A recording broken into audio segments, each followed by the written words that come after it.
อนนี้ไฟดับนะคะเพราะว่าพายุเข้านะคะเขากำลังนาราแกเล่าให้ฟังสิว่าอะไรคนรัสเซียเขาพูดอะไรเยอะๆ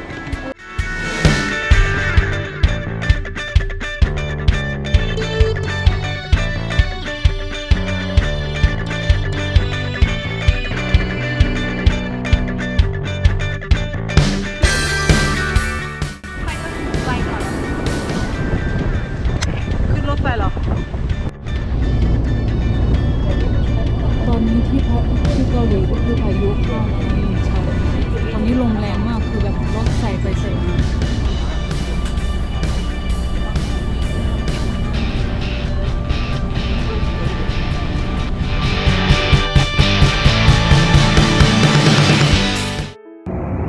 รถใส่ไปใส่มาน่ากลัวมากเลยรถบัสนะคือเมื่อกี้ก็หลายรอบแล้วอย่างนี้เลยอะ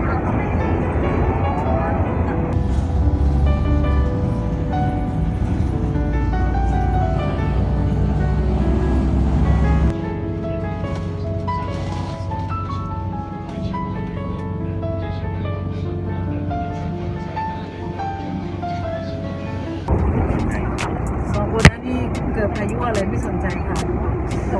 ขอได้คุยกันก็พอนั้นเนียนมากไม่สนใจเรากำลังกินพวกแกอยู่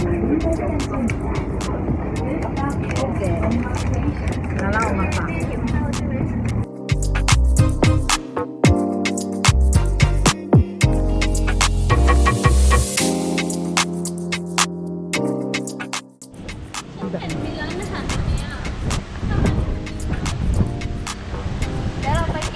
บ้านแม่ก่อน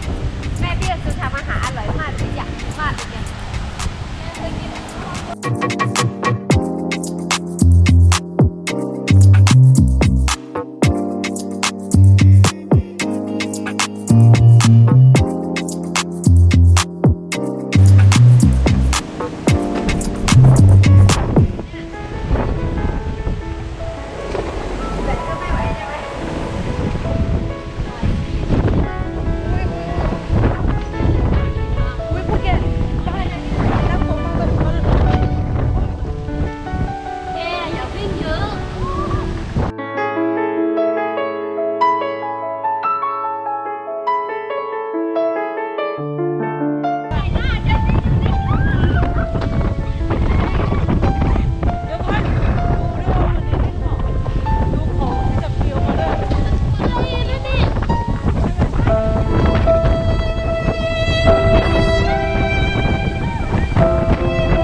ดูของด้วย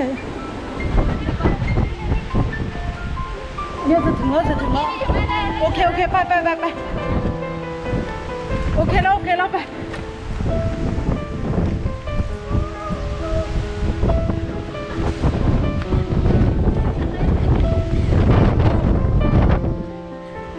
เดี๋ยว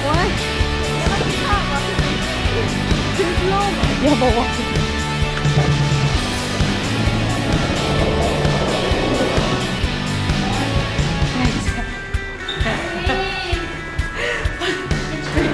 เป็นการผจญภัยที่